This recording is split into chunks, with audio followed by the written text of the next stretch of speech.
Some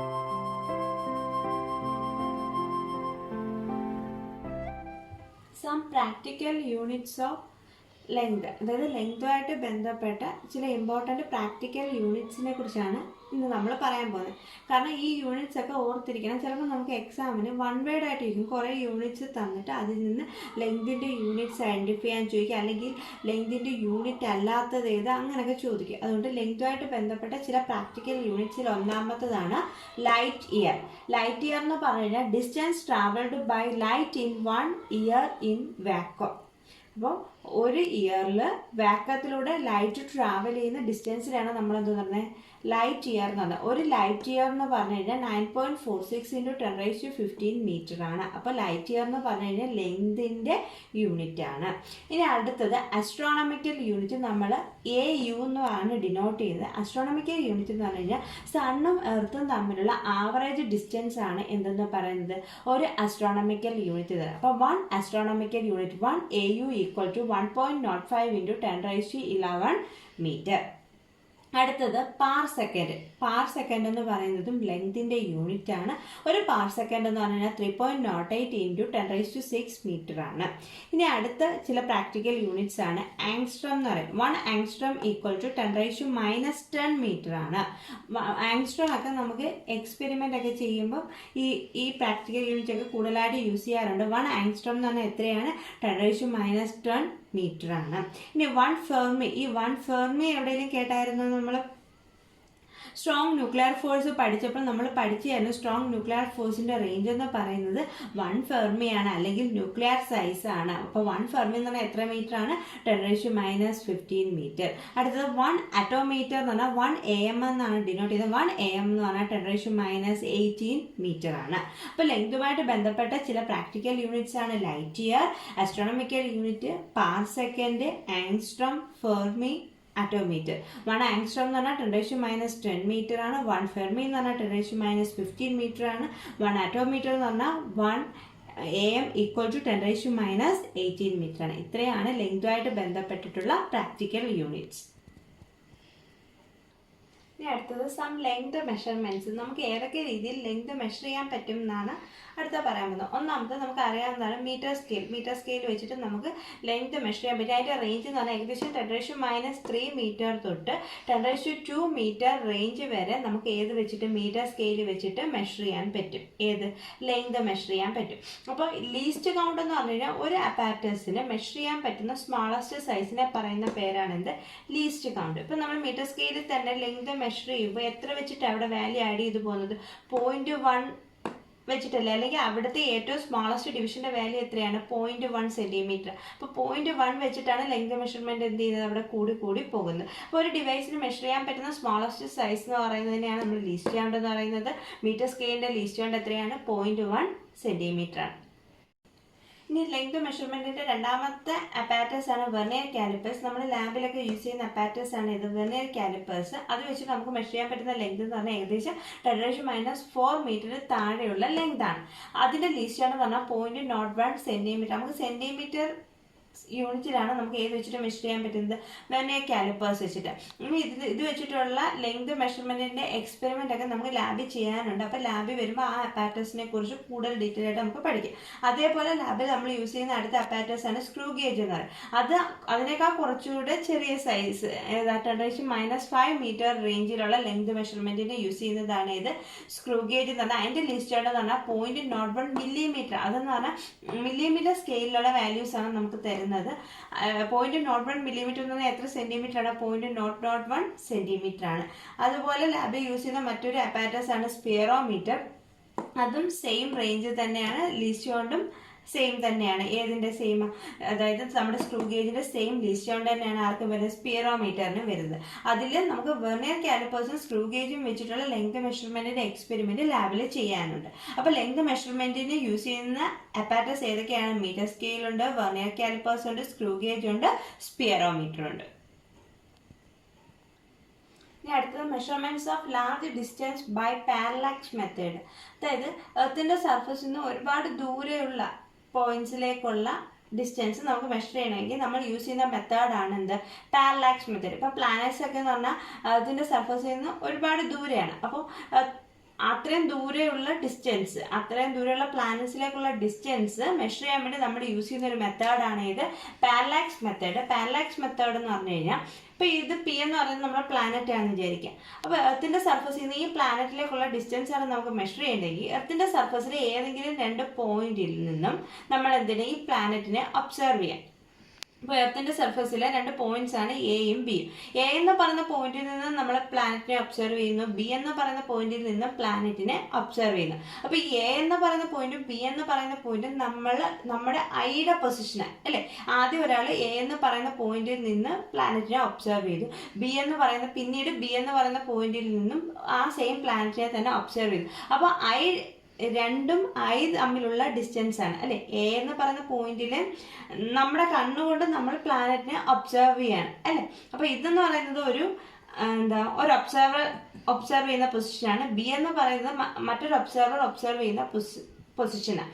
അപ്പോൾ ഈ 2 I ഡിസ്റ്റൻസിനെ കൂടെ നമ്മൾ ബി എന്ന് പറയുന്ന ലെറ്റർ ആണ് ഡിനോട്ട് ചെയ്ത് ഈ ഡിസ്റ്റൻസിനെ നമ്മൾ പറയുന്ന പേരാണ് എന്തെന്ന് ബേസിസ് എന്ന് പറയും. അപ്പോൾ 2 ഒബ്സർവേഴ്സ് ഉണ്ട്, എയും ബിയും. അപ്പോൾ എ എന്ന് പറയുന്ന പൊസിഷനിൽ നിന്ന് ഒരാൾ പ്ലാനറ്റിനെ നോക്കുന്നു, ബി എന്ന് പറയുന്ന പൊസിഷനിൽ നിന്നും ഒരാൾ പ്ലാനറ്റിനെ നോക്കുന്നു. അപ്പോൾ ഈ ഐ ഡിസ്റ്റൻസിനെ നമ്മൾ പറയുന്ന പേരാണ് ബേസിസ്. അതിനെ ബി എന്ന് പറയുന്ന ലെറ്റർ കൊണ്ട് ഡിനോട്ട് ചെയ്യുന്നു. ഇനി 2 പേരും പ്ലാനറ്റിനെ ഒബ്സർവ് ചെയ്യുമ്പോൾ ഇവിടെ ഉണ്ടാകുന്ന ഡിസ്റ്റൻസ് നമ്മൾ അപ്രോക്സിമേറ്റ്ലി സെയിം ആണെന്ന് എടുക്കുന്നു. അതായത് എയിൽ നിന്നും പ്ലാനറ്റിലേക്കുള്ള ഡിസ്റ്റൻസ് ഡി ആണ്, ബിയിൽ നിന്നും പ്ലാനറ്റിലേക്കുള്ള ഡിസ്റ്റൻസ് ഡി ആണ്. അപ്പോൾ 2 കൂടെ ജോയിൻ ചെയ്യുന്ന പോയിന്റിൽ ഇത് അപ്പോൾ ഇവിടെ ഒരു ആംഗിൾ മേക്ക് ചെയ്യുന്നത്, ആ ആംഗിളിനെയാണ് തീറ്റ എന്ന് പറയും. ആ തീറ്റയെ വിളിക്കുന്ന പേരാണ് പാരലാക്സ് ആംഗിൾ എന്ന് പറയും. അങ്ങനെയാണെങ്കിൽ angle equal to arc by radius എന്ന് പറഞ്ഞ റിലേഷൻ നമ്മൾ കഴിഞ്ഞ ദിവസം പഠിച്ചില്ലേ. Angle equal to arc length divided by radius ഇല്ലേ. അപ്പോൾ ഇവിടുത്തെ ആർക്ക് ലെങ്ത് എന്ന് പറഞ്ഞാൽ ബി ആണ്, ആംഗിൾ എന്ന് പറഞ്ഞാൽ തീറ്റയാണ്, റേഡിയസ് എന്ന് പറഞ്ഞാൽ എന്താണ് ഇവിടം തൊട്ട് ഇവിടം വരെയുള്ള ഡിസ്റ്റൻസ് ഡി. ഈ ഡിസ്റ്റൻസ് അല്ലേ നമുക്ക് മെഷർ ചെയ്യണ്ടേ. അപ്പോൾ D equal to B by theta. അതായത് ഇവിടെ മേക്ക് ചെയ്യുന്ന പാരലാക്സ് ആംഗിൾ അറിയാമെങ്കിൽ ഈ ഒബ്സർവേഴ്സ് തമ്മിലുള്ള ഡിസ്റ്റൻസ് നമുക്ക് അറിയാമെങ്കിൽ നമുക്ക് ഈ ഡിസ്റ്റൻസ് എങ്ങനെ മെഷർ ചെയ്യാൻ പറ്റും. Distance D equal to B by theta. അപ്പം ലാർജ് ഡിസ്റ്റൻസ് നമ്മൾ മെഷർ ചെയ്യാൻ വേണ്ടി യൂസ് ചെയ്യുന്ന മെത്തേഡാണ് എന്ത് പാരലാക്സ് മെത്തേഡ് എന്ന് പറയാം. അപ്പോൾ പാരലാക്സ് മെത്തേഡിൽ വെച്ചിട്ട് നമ്മൾ എങ്ങനെയാണ് ചെയ്യുന്നത്, അതിൻ്റെ സർഫസിലെ 2 പോയിന്റ്സിൽ നിന്നും ഒരു പ്ലാനറ്റിനെ നമ്മൾ ഒബ്സർവ് ചെയ്യുക. എന്നിട്ട് ആ ഐ ഡിസ്റ്റൻസ് തമ്മിലുള്ള ആ ഡിസ്റ്റൻസിനെ നമ്മൾ എന്ത് പറയും, ബേസിസ് എന്ന് പറയും. ബി എന്ന് പറയുന്ന ലെറ്ററോടാണ് ഡിനോട്ട് ചെയ്യുന്നത്. ഇവിടെ ഉണ്ടാകുന്ന ആംഗിൾ ആണ് പാരലാക്സ് ആംഗിൾ. അപ്പോൾ angle equal to arc length by radius വെച്ചിട്ട് theta equal to B by D അല്ലെ ഡി ഈക്വൽ ടു എന്തെന്ന് പറയാം ബി ബൈ തീറ്റ. ഈ ഇക്വേഷൻ വെച്ചിട്ട് നമുക്ക് ഏത് മെഷർ ചെയ്യാൻ പറ്റും, ലാർജ് ഡിസ്റ്റൻസസ് മെഷർ ചെയ്യാൻ പറ്റും. ഇനി അടുത്തത് മെഷർമെന്റ് ഓഫ് മാസ്. അപ്പം മാസ് എന്ന് പറഞ്ഞു കഴിഞ്ഞാൽ മാറ്ററിൻ്റെ ബേസിക് പ്രോപ്പർട്ടിയാണ്. അപ്പോൾ പല ഒബ്ജക്റ്റിൻ്റെ മാസ് എങ്ങനെയാണ് മെഷർ ചെയ്യുന്നതെന്നാണ് പറയാൻ പോകുന്നത്. അപ്പോൾ mass of very small objects, വളരെ ചെറിയ ഒബ്ജക്ട്സിൻ്റെ മാസ് നമ്മൾ മെഷർ ചെയ്യുന്ന യൂണിറ്റ് ആണ് അറ്റോമിക് മാസ് യൂണിറ്റ് എന്ന് പറയുന്നത്. നിങ്ങൾ കെമിസ്ട്രി പഠിച്ചിട്ടുള്ളത് ഒരു അറ്റോമിക് മാസ് യൂണിറ്റ് എന്ന് പറഞ്ഞാൽ എത്രയാണ്, 1/12 of mass of carbon 12 isotope ആണ് ഇല്ലേ. 1 AMU equal to 1/12 of mass of carbon 12 isotope ആണ്. ഇനി വെരി സ്മോൾ ഒബ്ജക്ട്സിൻ്റെ മാസ് മെഷർ ചെയ്യാൻ ഉപയോഗിക്കുന്ന ഡിവൈസ് ആണ് ഇത് മാസ് സ്പെക്ട്രോഗ്രാഫ് ഉപയോഗിച്ചിട്ടാണ് വെരി സ്മോൾ ഒബ്ജക്ട്സിന്റെ മാസ് മെഷർ ചെയ്യുന്നത്. അതിലുപയോഗിക്കുന്ന യൂണിറ്റ് ആണ് ഇത് അറ്റോമിക് മാസ് യൂണിറ്റ്. ഇനി കോമൺ ആയിട്ടുള്ള ഒബ്ജക്ട്സിന്റെ മാസ് നമ്മൾ ഏതിലെ യൂണിറ്റിലാണ് പറയുന്നത്, കിലോഗ്രാമിലാണ് പറയുന്നത്. അത് മെഷർ ചെയ്യാൻ ഉപയോഗിക്കുന്ന ഡിവൈസ് ആണ് ഇത് കോമൺ ബാലൻസ് എന്ന് പറയാം. കോമൺ ഒബ്ജക്ട്സിന്റെ മാസ് മെഷർ ചെയ്യുന്ന യൂണിറ്റ് കിലോഗ്രാം, ഡിവൈസ് എന്ന് പറയുന്നത് കോമൺ ബാലൻസ്. ഇനി മാസ് ഓഫ് ലാർജർ ഒബ്ജക്ട്സ് അതായത് സ്റ്റാർ, പ്ലാനറ്റ്സ് ഇതിന്റെയൊക്കെ മാസ് മെഷർ ചെയ്യാൻ വേണ്ടി നമ്മൾ യൂസ് ചെയ്യുന്ന മെത്തേഡാണ് ഇത് ഗ്രാവിറ്റേഷണൽ മെത്തേഡ് എന്ന് പറയും. ഇതാണ് ഗ്രാവിറ്റേഷണൽ മെത്തേഡ്. ഗ്രാവിറ്റേഷണൽ ഫോഴ്സിനെ കുറിച്ചൊക്കെ നമ്മൾ പറഞ്ഞില്ലേ. അപ്പോൾ അതിൻ്റെ മാസൊക്കെ അറിയാമെങ്കിൽ നമുക്ക് വേറെ പ്ലാനറ്റ്സിൻ്റെയൊക്കെ മാസ് മെഷർ ചെയ്യാൻ പറ്റും. അത് യൂസ് ചെയ്യുന്ന മെത്തേഡാണ് ഇത് ഗ്രാവിറ്റേഷണൽ മെത്തേഡ്. അപ്പം മാസ് മെഷർമെൻറ്റ് തന്നെ 3 രീതിയിൽ നമ്മൾ ക്ലാസിഫൈ ചെയ്തിരിക്കണം. സ്മാളർ ഒബ്ജക്റ്റിൻ്റെ ആണെങ്കിൽ മാസ് സ്പെക്ട്രോഗ്രാഫി വെച്ചിട്ട് അവിടെ മെഷർ ചെയ്യുന്ന യൂണിറ്റ് ആണ് atomic mass unit. 1 atomic mass unit എന്ന് പറഞ്ഞാൽ 1/12 of mass of carbon 12 isotope ആണ്. പിന്നെന്താ പറയുക, കോമൺ ഒബ്ജക്ട്സ് ആണെങ്കിൽ അതിൻ്റെ മാസ് മെഷർ ചെയ്യുന്ന യൂണിറ്റ് എന്ന് പറയുന്നത് കിലോഗ്രാം ആണ്. അതിൻ്റെ ഡിവൈസ് എന്ന് പറയുന്നത് ഏതാണ്, കോമൺ ബാലൻസ് ആണ്. ലാർജർ ഒബ്ജക്ട്സ് ആകുമ്പോൾ മാസ് മെഷർ ചെയ്യാൻ ഉപയോഗിക്കുന്ന മെത്തേഡ് ഏതാണ്, ഗ്രാവിറ്റേഷണൽ മെത്തേഡ്. ഇനി അടുത്ത നമുക്ക് അറിയിക്കുന്ന 2 ടേംസ് ആണ് ആക്യുറസിയും പ്രിസിഷനും. ആക്യുറസി എന്ന് പറഞ്ഞു കഴിഞ്ഞാൽ ഇപ്പം നമ്മൾക്ക് ഒരു വേരിയബിൾ ഇപ്പം നമുക്കറിയാം ആക്സിലറേഷൻ ഡ്യൂ ടു ഗ്രാവിറ്റി അതിൻ്റെ വാല്യൂ എത്രയാണ്, 9.8 മീറ്റർ പെർ സെക്കൻഡ് സ്ക്വയർ ആണ്. തിയററ്റിക്കലി കണ്ടുപിടിച്ച വാല്യൂ. അപ്പോൾ നമ്മൾ എക്സ്പെരിമെന്റിൽ അത് കണ്ടുപിടിക്കുമ്പോൾ അതിന്റെ വാല്യൂ മെഷർ ചെയ്യുമ്പോൾ ചിലപ്പോൾ പല ഡിവൈസ് വെച്ച് ചെയ്യുമ്പോൾ പല വാല്യൂസ് ആയിരിക്കും വരുന്നത്. അപ്പോൾ അതായത് ഇപ്പം നമ്മൾ ഒരു അപ്പാരറ്റസ് വെച്ച് ചെയ്ത് നോക്കിയപ്പോൾ 9.81 മീറ്റർ പെർ സെക്കൻഡ് സ്ക്വയർ കിട്ടി, അല്ലെങ്കിൽ നമ്മൾ ചെയ്യുന്ന കാൽക്കുലേഷൻ വെച്ചിട്ട്. ഇപ്പോൾ വേറൊരെണ്ണം വെച്ച് വേറൊരാൾ ചെയ്തപ്പോൾ എത്ര കിട്ടി? 9.732 മീറ്റർ പെർ സെക്കൻഡ് സ്ക്വയർ കിട്ടി. അപ്പോൾ ആക്യുറസി എന്ന് പറഞ്ഞാൽ ഈ കിട്ടുന്ന വാല്യൂ ആണ്, അതായത് ഒറിജിനൽ വാല്യൂ ഉണ്ടല്ലോ, ജിയുടെ actual value 9.8 metre per second square, അതിനെ നമ്മൾ വിളിക്കുന്ന പേരാണ് ട്രൂ വാല്യൂ എന്ന്. അപ്പോൾ ട്രൂ വാല്യൂവും മെഷേർഡ് വാല്യൂ എത്രത്തോളം ക്ലോസ് ആണ് എന്ന് പറയുന്നതാണ് എന്ത്? ആക്യുറസി. എന്താ? How close the measured value to the true value. True വാല്യൂവിനോട് എത്രത്തോളം അടുത്തിരിക്കുകയാണ് മെഷേർഡ് വാല്യൂ എന്ന് പറയുന്നതാണ് എന്ത്? അതിൻ്റെ ആക്യുറസി. അല്ലെ എത്രത്തോളം ആക്യുറേറ്റ് ആണ് മെഷേർഡ് വാല്യൂ എന്ന് പറയുന്നതാണ് എന്ത്? അതിൻ്റെ ആക്യുറസി. ഇനി പ്രിസിഷൻ എന്ന് പറഞ്ഞു കഴിഞ്ഞാൽ നമ്മൾ മെഷർ ചെയ്ത വാല്യൂ എത്രത്തോളം റെസൊല്യൂഷനിലാണ് നമ്മൾ ആ വാല്യൂ കണ്ടുപിടിച്ചത്. ഇപ്പം 9.8 മീറ്റർ പെർ സെക്കൻഡ് സ്ക്വയർ എന്ന് പറയുന്നത് ഇപ്പോൾ ഇവിടെ എത്ര ഡെസിമല? ഒരു ഡെസിമല. ഇപ്പോൾ ഇവിടെ നോക്കിക്കേ, ഇവിടെ എത്ര ഡെസിമൽ പ്ലേസ് ഉണ്ട്? 1, 2, 3. അതായത് അതിൻ്റെ കുറച്ചും കൂടി റെസൊല്യൂഷൻ കൂട്ടി അതിൻ്റെ വാല്യൂ കണ്ടുപിടിച്ചേക്കുക. അപ്പം ഏത് റെസൊല്യൂഷനിലാണ് ആ വാല്യൂ കണ്ടുപിടിക്കുന്നത് അതിനെയാണ് അതിൻ്റെ ഇതെന്ന് പറയുന്നത് പ്രിസിഷൻ എന്ന് പറയുന്നത്, അല്ലെങ്കിൽ പ്രിസൈസ്ഡ് വാല്യൂ എന്ന് പറയുന്നത്. ഇനി മെഷേർഡ് വാല്യൂ ട്രൂ വാല്യൂ എത്രത്തോളം ക്ലോസ് ആണെന്ന് പറയുന്നതാണ് അതിൻ്റെ ആക്യുറേറ്റ് വാല്യൂ എന്ന്. അപ്പോൾ ഈ രണ്ട് വാല്യൂസിൽ ആക്യുറേറ്റ് വാല്യൂ ഏതാണ്, പ്രിസൈഡ് വാല്യൂ ഏതാണെന്ന് ചോദിച്ചാൽ ഇപ്പം നോക്കിയാൽ 9.8ന് ഏറ്റവും ക്ലോസ് ആയിട്ട് ഇരിക്കുന്ന വാല്യൂ ഏതാണ്? 9.81 ആണ് അല്ലേ? ഏറ്റവും ക്ലോസ് ആയിട്ട് നിൽക്കുന്ന വാല്യൂ 9.81. അപ്പോൾ അതിനെ നമുക്ക് എന്തെന്ന് പറയാം? ആക്യുറേറ്റ് വാല്യൂ എന്ന് പറയാം. ഇനി 9.732 എന്ന് പറഞ്ഞാൽ എന്താ? 9.8ന്റെ പോയിന്റ് കഴിഞ്ഞിട്ടുള്ള ആ ഡെസിമൽ പോയിന്റ് എന്ത് ചെയ്യാണ്? ഇവിടെ കൂടിക്കൂടി അത്രത്തോളം റെസൊല്യൂഷനിലാണ് ആ മെഷർമെന്റ് നടത്തിയേക്കുന്നത്. അപ്പോൾ ഇതിനെ പറയുന്ന പേരാണ് എന്ത്? പ്രിസൈഡ് വാല്യൂ എന്ന് പറയും. അപ്പോൾ ആക്യുറേറ്റ് വാല്യൂ എന്ന് പറഞ്ഞാൽ ട്രൂ വാല്യൂവും മെഷേർഡ് വാല്യൂ എത്രത്തോളം ക്ലോസ് ആണെന്ന് പറയുന്നതാണ് ആക്യുറേറ്റ് വാല്യൂ. പ്രിസൈഡ് വാല്യൂ എന്ന് പറഞ്ഞാൽ എന്താണ്? എത്രത്തോളം റെസൊല്യൂഷനിലാണ് നമ്മൾ ആ വാല്യൂ മെഷർ ചെയ്തേക്കുന്നത് അതിനെ പറയുന്ന പേരാണെന്ത്? പ്രിസൈഡ് വാല്യൂ എന്ന് പറയാം. അടുത്ത ടോപ്പിക്കാണ് എറർ. എറർ എന്ന് പറഞ്ഞു കഴിഞ്ഞാൽ നമ്മളിപ്പോൾ ഏത് അപ്പാരറ്റസ് വെച്ചിട്ട് ഏത് മെഷർമെൻറ്റ് നടത്തിയാലും അതിൻ്റെ റിസൾട്ടിൽ ചില വേരിയേഷൻസ് ഒക്കെ വരും. അപ്പോൾ നമ്മൾ ആ ഒരു ആക്ച്വലായിട്ടൊരു വാല്യൂ കണ്ടുപിടിച്ച് വെച്ചിട്ടുണ്ട്, ഒരു ട്രൂ വാല്യൂ എന്ന് പറയും. ആക്ച്വൽ വാല്യൂവിനെ പറയുന്ന പേരാണ് ട്രൂ വാല്യൂ.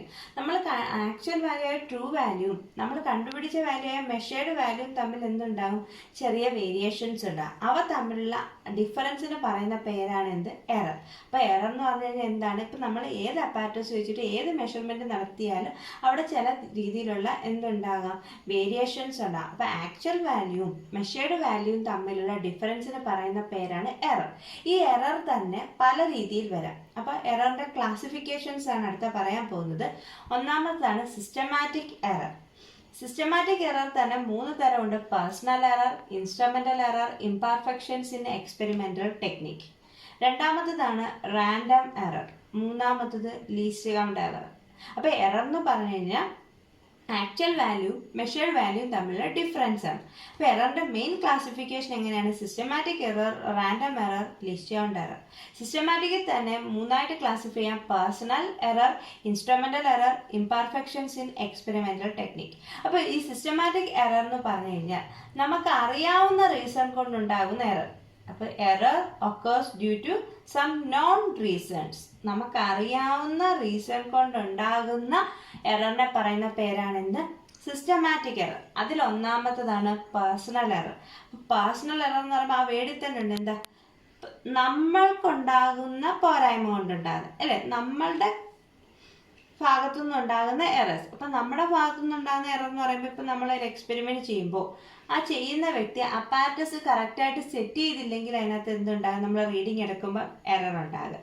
ഇനി നമ്മുടെ കണ്ണിന് എന്തെങ്കിലും ഡിഫിക്കൽട്ടീസ് ഉണ്ടെങ്കിൽ എന്തുണ്ടാകും? നമ്മൾ എടുക്കുന്ന റീഡിങ്ങിൽ വേരിയേഷൻ വരും. ഇനി നമ്മുടെ കൈക്ക് എന്തെങ്കിലും ഡിഫിക്കൽട്ടീസ് ഉണ്ടെങ്കിൽ എന്തുണ്ടാകും? നമ്മൾ എടുക്കുന്ന മെഷർമെൻറ്റിൽ വേരിയേഷൻ ഉണ്ടാകും. അപ്പം നമ്മുടെ ഒരു പേഴ്സൺ മൂലം, അതായത് ആ വ്യക്തി അപ്പാരറ്റസ് സെറ്റ് ചെയ്യുന്നതിലുണ്ടാകുന്ന വേരിയേഷൻ വരാം, അല്ലെങ്കിൽ കറക്റ്റായിട്ട് വിഷൻ കറക്റ്റ് അല്ലെങ്കിൽ വരാം, അല്ലെങ്കിൽ അയാളുടെ കൈക്ക് എന്തെങ്കിലും ഇന്നബിലിറ്റി ഉണ്ടെങ്കിൽ അത് വെച്ചിട്ട് നമ്മൾ എടുക്കുന്ന മെഷർമെന്റിൽ വേരിയേഷൻ വരാം. അപ്പോൾ പേഴ്സൺ മൂലം, ഒരു വ്യക്തി മൂലം ഉണ്ടാകുന്ന എറേഴ്സ് ആണ് എന്തെന്ന് പറയുന്നത്? പേഴ്സണൽ എറർ എന്ന്. അപ്പോൾ അത് തന്നെ നമുക്ക് അറിയാവുന്ന എററാണ്. അപ്പോൾ അയാൾ അല്ലെ കറക്റ്റായിട്ട് അപ്പാരറ്റസ് സെറ്റ് ചെയ്യാത്തതുകൊണ്ടാണ്, അല്ലെങ്കിൽ അയാളുടെ കണ്ണിന് പ്രോബ്ലം ഉണ്ടായിട്ട്, അല്ലെങ്കിൽ അയാളുടെ കൈക്ക് പ്രോബ്ലം ഉണ്ടായതുകൊണ്ടാണ് ആ എറർ ഉണ്ടായത്. അപ്പം നോൺ റീസൺ ആണ് അത് എന്തെന്ന് പറഞ്ഞാൽ പേഴ്സണൽ എറർ എന്ന് പറയുന്നത്. അപ്പോൾ സിസ്റ്റമാറ്റിക് എറർ എന്ന് പറഞ്ഞാൽ നമുക്ക് അറിയാവുന്ന റീസൺ കൊണ്ടുണ്ടാകുന്ന എററാണ് ഇത് സിസ്റ്റമാറ്റിക് എറർ. അതിൽ ഒന്നാമത്തേതാണ് പേഴ്സണൽ എറർ. ഇനി രണ്ടാമത്തേതാണ് ഇൻസ്ട്രുമെന്റൽ എറർ. ഇൻസ്ട്രുമെന്റൽ എറർ എന്ന് പറഞ്ഞു കഴിഞ്ഞാൽ നമ്മൾ ചീത്ത ഇൻസ്ട്രുമെന്റ് നമ്മൾ ഒരു ഇൻസ്ട്രുമെന്റ് എടുക്കുമ്പോൾ തന്നെ അറിയാം എന്താ, ചില അപ്പാരറ്റസ് എടുക്കുമ്പോൾ നമുക്ക് അറിയാൻ പറ്റും അതിനകത്ത് ചില പോരായ്മകളുണ്ട്. അപ്പം ആ പോരായ്മ അറിഞ്ഞുകൊണ്ട് തന്നെ നമ്മൾ പിന്നെ ആ അപ്പാരറ്റസ് വെച്ച് റീഡിങ് എടുക്കുകയാണെങ്കിൽ എന്ത് പറ്റും, അതിനകത്ത് എറർ വരും. അപ്പം പ്രോപ്പറായിട്ടുള്ള ഇൻസ്ട്രുമെന്റ് അല്ല യൂസ് ചെയ്യുന്നതെങ്കിൽ അവിടെ ഉണ്ടാകുന്ന എററാണ് എന്ത്, ഇൻസ്ട്രുമെന്റൽ എറർ എന്ന് പറയും. അത് നമുക്ക് അറിയാവുന്ന റീസണാണ്. ഇനി അടുത്തത് ഇംപെർഫെക്ഷൻസ് ഇൻ എക്സ്പെരിമെന്റൽ ടെക്നിക്. അതായത് നമ്മൾ ഇപ്പോൾ ഒരു എക്സ്പെരിമെന്റ് സെറ്റ് ചെയ്യുമ്പോൾ എക്സ്റ്റേണൽ ആയിട്ട് പ്രഷറും ടെമ്പറേച്ചറും ഒക്കെ മെഷർ ചെയ്യും. അപ്പം നമുക്ക് ഈ ടെമ്പറേച്ചറിലും പ്രഷറിലും ഒക്കെ വേരിയേഷൻ വന്നു കഴിഞ്ഞാൽ എന്ത് സംഭവിക്കും, നമ്മൾ എടുക്കുന്ന റീഡിങ്ങിലും വേരിയേഷൻ വരും. അപ്പം അങ്ങനെ എക്സ്പെരിമെന്റ് ടെക്നിക്കിൽ ഉണ്ടാകുന്ന വേരിയേഷൻ മൂലം, ഇത് എക്സ്റ്റേണൽ കണ്ടീഷനായ പ്രഷർ, ടെമ്പറേച്ചർ, ഇതിലൊക്കെ വേരിയേഷൻ വന്നാൽ ഉണ്ടാകുന്ന എററാണ് ഇത് ഇംപെർഫെക്ഷൻസ് ഇൻ എക്സ്പെരിമെന്റൽ ടെക്നിക്. അപ്പം എറർ എന്ന് പറഞ്ഞാൽ എന്താന്ന് പറഞ്ഞു, ട്രൂ വാല്യൂവും മെഷേർഡ് വാല്യൂവും തമ്മിലുള്ള ഡിഫറൻസ് ആണ് എറർ. അതിൽ തന്നെ ഒന്നാമത്തെ എററാണ് ഇത് സിസ്റ്റമാറ്റിക് എറർ. സിസ്റ്റമാറ്റിക് എറർ എന്ന് പറഞ്ഞാൽ നോൺ റീസൺസ് കൊണ്ടുണ്ടാകുന്ന എറർ. അതിൽ ഒന്നാമത്തത് പേഴ്സണൽ എറർ.